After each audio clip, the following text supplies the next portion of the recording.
Shamsuddin D Care Hospital Palakkad. Corona വൈറസിനെ കുറിച്ചാണ് ഇന്ന് പറയാൻ പോകുന്നത്. നമുക്കറിയാം, കുറച്ച് മുമ്പ് വളരെയധികം നമ്മളെ ഭീതിയിലാക്കിയ ഒരു അസുഖമാണ് കൊറോണ വൈറസ്. ഇപ്പം പിന്നെയും കോവിഡ് പൊന്തി വരുന്നതായിട്ട് നമ്മൾ ന്യൂസുകൾ കേൾക്കുന്നു, മരണങ്ങൾ സംഭവിക്കുന്നു. അപ്പോൾ സ്വാഭാവികമായിട്ടും നമുക്ക് ടെൻഷൻ ഉണ്ടാവും. അപ്പം ഇപ്പോൾ കുറച്ച് യാഥാർത്ഥ്യങ്ങൾ, ഇപ്പം കൊറോണ വൈറസ് അപകടമുണ്ടോ അതിനെക്കുറിച്ച് കുറച്ച് കാര്യങ്ങളാണ് പറയാൻ ഉദ്ദേശിക്കുന്നത്. ഒന്ന്, നമുക്കറിയാം, കൊറോണ മുമ്പ് നമുക്ക് വന്നു പോയതാണ്. അത് നമ്മൾ കൊറോണ ഇൻഫെക്ഷൻ വന്ന ആളുകളുണ്ട്, വാക്സിൻ എടുത്ത ആളുകളുണ്ട്. ഒരു പ്രാവശ്യം നമ്മുടെ ശരീരത്തിൽ ഒരു അണു അല്ലെങ്കിൽ അതിൻ്റെ വാക്സിൻ കയറി കഴിഞ്ഞാൽ നമ്മുടെ ശരീരത്തിന് ആ അണുവിനെതിരെ ഒരു പ്രതിരോധ ശക്തി ഉണ്ടാവും. അതുകൊണ്ട് മുമ്പത്തെ പോലെയല്ല, മുമ്പ് ഫസ്റ്റായിട്ട് വരുന്നത് കൊണ്ട് നമ്മുടെ ശരീരത്തിനെ അറിയില്ല എന്താണ് വരുന്നതെന്ന്. പക്ഷേ ഇപ്പം ശരീരം പെട്ടെന്ന് തിരിച്ചറിയുകയും ശരീരം ആ അണുവിനെ നശിപ്പിക്കുകയും ചെയ്യും. നമ്മുടെ പ്രതിരോധ ശക്തി കൂടിയിട്ടുണ്ട് എന്നർത്ഥം. രണ്ടാമത്, ഇപ്പം വന്ന സ്ട്രെയിനുകൾ, ഇപ്പം നമ്മൾ ഏറ്റവും കൂടുതൽ JN.1 അല്ലെങ്കിൽ LF7 NB 1.8 എന്നൊക്കെ പറയുന്നത് മുമ്പത്തേതിനെ അപേക്ഷിച്ച് കാഠിന്യം കുറഞ്ഞ വൈറസാണ്. അതുകൊണ്ട് അധികം ഭയപ്പെടേണ്ടതില്ല.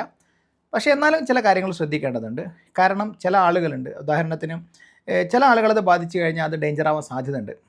65 വയസ്സിന് മുകളിൽ പ്രായമുള്ള ആളുകൾ, ഗർഭിണികളായ ആളുകൾ, അതുപോലെ അവയവങ്ങളൊക്കെ കേടുവന്ന് മരുന്നൊക്കെ കഴിക്കുന്ന, ഇപ്പോൾ ലിവർ ഫെയിലർ അല്ലെങ്കിൽ കിഡ്നി ഫെയിലർ അല്ലെങ്കിൽ ഹാർട്ടിന് അസുഖമുള്ള ആളുകൾ അല്ലെങ്കിൽ ശ്വാസം മുട്ട് കഠിനമായിട്ടുള്ള ആളുകൾ, ഇങ്ങനെയുള്ള ആളുകൾക്കൊക്കെ, അമിതമായിട്ട് വണ്ണമുള്ള ആളുകൾ, ഇവർക്കൊക്കെ ഈ അസുഖം വന്നു കഴിഞ്ഞാൽ ചിലപ്പോൾ അത് സീരിയസ് ആവാൻ സാധ്യതയുണ്ട്. അതുകൊണ്ട് നമ്മൾ ശ്രദ്ധിച്ചില്ലെങ്കിൽ ചിലപ്പോൾ നമ്മുടെ വീട്ടിൽ ഇതുപോലെയുള്ള ആളുകളുണ്ടെങ്കിൽ അവരിലേക്ക് അസുഖം വരാൻ സാധ്യതയുണ്ട്.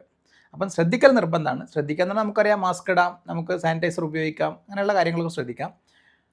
അപ്പം ഇനി നമുക്ക് ഈ സമയത്ത് ഒരു പനിയോ ജലദോഷമോ വന്നു, ഒരു കോവിഡ് ആണെന്ന് തന്നെ കരുതി കഴിഞ്ഞാൽ നമുക്ക് വീട്ടിൽ നിന്ന് തന്നെ ഡോക്ടറെ അടുത്തേക്ക് ഓടിപ്പെട്ട് ഡോക്ടറെ കാണിക്കേണ്ട ചില ലക്ഷണങ്ങളുണ്ട്. എപ്പോഴും ന്യൂമോണിയാണ് വരിക. കൊറോണയുടെയൊക്കെ ഡേഞ്ചർ ആയിട്ടുള്ള പ്രശ്നം ന്യൂമോണിയ ആണല്ലോ. അപ്പോൾ ശ്വാസ സംബന്ധമായിട്ടുള്ള എന്ത് പ്രശ്നമുണ്ടെങ്കിലും നമ്മളത് സീരിയസ് ആയിട്ട് എടുക്കണം. ശ്വാസം മുട്ട് അല്ലെങ്കിൽ ശ്വാസം വലിക്കുമുള്ള വേദന, നമുക്കറിയാം ഈ ഭാഗത്തിൻ്റെ ഉള്ളിലാണ് ലങ്സ് ഉള്ളത്. ലങ്സിന് വരുന്ന അസുഖത്തിനാണ് ന്യൂമോണിയ എന്ന് പറയുക. അപ്പോൾ നമ്മൾ ശ്വാസം ഇങ്ങനെ വലിക്കുന്ന സമയത്ത്, അത് സ്ട്രെച്ച് ആകുന്ന സമയത്ത് നല്ല വേദന ഉണ്ടാവും, കഠിനമായ വേദന ശ്വാസം വലിക്കുമ്പോൾ. അപ്പം പനിയും ജലദോഷം ചുമയുള്ള ആളുകൾ ശ്വാസം എടുക്കാൻ ബുദ്ധിമുട്ടോ ശ്വാസം വലിക്കുമ്പോൾ വേദനയോ അല്ലെങ്കിൽ തുപ്പണ സമയത്ത് രക്തത്തിൻ്റെ അളവുണ്ടോ ഉണ്ടെങ്കിൽ വളരെ ശ്രദ്ധിക്കേണ്ടതാണ്. പിന്നെ വിറയലോട് കൂടി ശക്തമായ പനി ഇതിൻ്റെ ഒരു ലക്ഷണമാണ്. വിറയലോട് കൂടിയ പനി, സാധാരണ ജലദോഷപ്പനിന്ന് വ്യത്യസ്തമായി നല്ല വിറയലോട് കൂടിയ പനി ഉണ്ടാവാം, കഠിനമായിട്ടുള്ള തലവേദന ഉണ്ടാവുക, കഠിനമായ ശരീരവേദന ഉണ്ടാവുക, സാധാരണ പനിനെ കൂടുതലായിട്ട് ക്ഷീണം ഉണ്ടാവുക, അങ്ങനെയൊക്കെ ആണെങ്കിൽ നമ്മൾ ശ്രദ്ധിക്കണം. പിന്നെ നമ്മൾ ശ്രദ്ധിക്കേണ്ടത് BP കുറഞ്ഞു പോവുകയാണെങ്കിൽ, BP നല്ലോണം കുറഞ്ഞു പോവുകയാണ്, തലകറങ്ങും പോലൊക്കെ തോന്നുകയാണെങ്കിലും പനിയുള്ള ആളുകൾ ശ്രദ്ധിക്കേണ്ടതാണ്. നമുക്ക് നമ്മുടെ ഇത് ബാധിച്ചിട്ടുണ്ടോ, ലങ്സിനൊക്കെ ബാധിച്ചിട്ടുണ്ടോ എന്ന് അറിയുന്നതിന് വേണ്ടി ചെറിയ എളുപ്പ വഴികളൊക്കെ ഉണ്ട്. ഉദാഹരണത്തിന് നമുക്കറിയാം, നമ്മൾ മുമ്പൊക്കെ സാച്ചുറേഷൻ നോക്കിയിരുന്നു, SpO2. നമ്മുടെ SpO2 നോക്കുമ്പോൾ നമ്മൾ ശ്രദ്ധിക്കേണ്ടത് ഈ വിരലിൽ അതിങ്ങനെ നല്ലോണം വെച്ചിട്ട് വേണം നോക്കാൻ. വെക്കുന്ന സമയത്ത് വിരൽ നല്ലോണം ഒന്ന് ചൂടാക്കണം, എപ്പോഴും നല്ലതാണ്. വെച്ചിട്ട് കുറച്ച് നേരം ഇങ്ങനെ വെക്കണം, ഒരു 15 സെക്കൻഡ് 30 സെക്കൻഡൊക്കെ വെച്ച് കുറച്ച് നേരം വെച്ച് നോക്കുക. അപ്പോൾ അതിൻ്റെ റീഡിങ് ശരിക്കായിട്ട് വരിക. അപ്പോൾ അങ്ങനെ കാണിക്കുമ്പോൾ SpO2 ഒരു 94ൻ്റെ മുകളിൽ വേണം. 94ൻ്റെ മുകളിൽ സാധാരണ ഹെൽത്തി ആയിട്ടുള്ള ഒരാളാണെങ്കിൽ സാച്ചുറേഷൻ 94ൻ്റെ മുകളിലാണെങ്കിൽ കുഴപ്പമില്ല. 94 താഴെയാണെങ്കിൽ ഡോക്ടറെ അടുത്ത് പോകണം. ഇനി നല്ല ശ്വാസം മുട്ടുള്ള ആളുകളുണ്ടാവും വീട്ടിൽ, അവർക്കൊക്കെ ആണെങ്കിൽ 90ൻ്റെ താഴെയാകും വേണം നമ്മൾ ശ്രദ്ധിക്കേണ്ടത്. 90ൻ്റെ മുകളിൽ മതി നല്ല ശ്വാസം മുട്ടുള്ള ആളുകളാണെങ്കിൽ. പിന്നെ നമ്മൾ സാധാരണ രീതിയിലൊരു നമ്മൾ ശ്വാസം വലിക്കുന്നുണ്ടല്ലോ, ഒരു മിനിറ്റിൽ ഉള്ള ശ്വാസം, അത് 30ൽ കൂടുകയാണെങ്കിൽ നമ്മൾ നല്ല രീതിയിൽ ശ്രദ്ധിക്കേണ്ടതുണ്ട്. 30ൽ കൂടുതലാണെങ്കിൽ അപ്പം തന്നെ ഹോസ്പിറ്റലിൽ പോകണം. 25 കൂടുതൽ തന്നെയാണെങ്കിൽ ശ്രദ്ധിക്കണം. അതായത് നമ്മുടെ നമ്മൾ ശ്വാസം വലിക്കുന്നതിനനുസരിച്ച് നമ്മുടെ വയറിങ്ങനെ താഴുകയും പൊന്തുകയും ചെയ്യുന്നുണ്ട്. അതാണ് നമ്മൾ എണ്ണേണ്ടത്. ഒരു മിനിറ്റ് നേരം എണ്ണി നോക്കുക. 30ൽ കൂടുതൽ ഇങ്ങനെ ഇളകിക്കൊണ്ടിരിക്കുകയാണെങ്കിൽ നമ്മൾ ശ്രദ്ധിക്കേണ്ടതാണ്.